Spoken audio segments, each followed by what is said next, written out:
Recent గా US air force యొక్క E4B night watch, దీన్ని డూమ్స్ డే ప్లేన్ అని కూడా అంటారు. అయితే ఇది సైటింగ్ ఇచ్చింది లాస్ ఏంజలస్ ఎయిర్పోర్ట్ దగ్గర. ఇది సైటింగ్ ఇచ్చేసరికి ఒక రకంగా టెన్షన్, ఎందుకంటే ఇది న్యూక్లియర్ వార్ కి సంబంధించి ఎప్పుడైనా జరుగుతున్నా, నేషనల్ ఎమర్జెన్సీస్ ఎప్పుడైనా అవుతున్నా, అమెరికన్ సంబంధించిన గవర్నమెంట్ మొత్తము ఈ డూమ్స్ డే ఫ్లైట్ లో గాల్లో నడుపుతా గవర్నమెంట్ ని నడిపేటట్టుగా వీళ్ళు దీన్ని డిజైన్ చేశారు. ఇట్స్ బీన్ 50 years ఇది కనిపించి, మళ్ళీ ఇప్పుడు రీసెంట్ గా కనిపించేసరికి అందరికి ఒక రకంగా టెన్షన్, ఏం జరుగుతుంది ఏంటి అని. What's happening now? Iran crisis అవుతుంది కదా, మేబీ అక్కడ ఒకవేళ ఇరాన్ వాళ్ళు గనక న్యూక్లియర్ కి సంబంధించి ఏమన్నా వీళ్ళ మీదకి పేలిస్తే, ఆర్ ఎల్స్ ఇరాన్ అంటే రష్యాకి, రష్యా అంటే ఇటు నార్త్ కొరియా కానీ, చైనా కానీ, రష్యా కానీ, ఇరాన్ కానీ, any of the nations America మీద న్యూక్లియర్ సంబంధించి ఎటువైనా ప్రయోగాలు చేస్తే, వీళ్ళు ఎమర్జెన్సీ టైంలో నడపటానికి ఈ డూమ్స్ డే ప్లేన్ ని సైటింగ్ ఇచ్చిందా, అదొకటి. ఆర్ ఎల్స్ వీళ్ళు ఏమంటున్నారంటే, సమ్ టైమ్స్ ఇది ఎప్పుడు హై అలర్ట్ లో ఉంటది, మెయింటెనెన్స్ జరుగుతూ ఉంటది, లాజిస్టిక్స్ పరంగా ఇలా కూడా తిరుగుతూ ఉంటది, కానీ జనాలకి ఎక్కువ కనిపిస్తూ ఉండదు.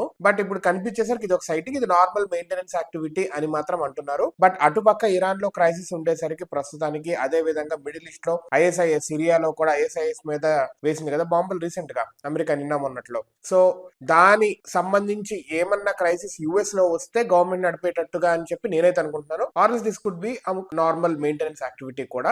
రెండు రకాలుగానే చూడొచ్చు. అలర్ట్ పరంగా is it an immediate crisis అంటే we cannot say, because US వాళ్ళు చూసారు కామ్ గా ఉండి ఒకేసారి ఇరాన్ లో ఎలాంటి ప్రాబ్లమ్స్ తీసుకొచ్చారో, అటుపక్క గ్రీన్లాండ్ అంటున్నాడు, ఇటుపక్క వెనిజులా అంటున్నాడు కదా. We are not sure yet. వీళ్ళు గవర్నమెంట్ పరంగా కూడా ఎమర్జెన్సీ అన్నట్టుగా అయితే చెప్పట్లేదు. But we as people should be on high alert. లక్కీగా ఇండియాలో ఉండటం వల్ల మనం సెక్యూర్ గా ఉన్నాం. Let's see how this goes.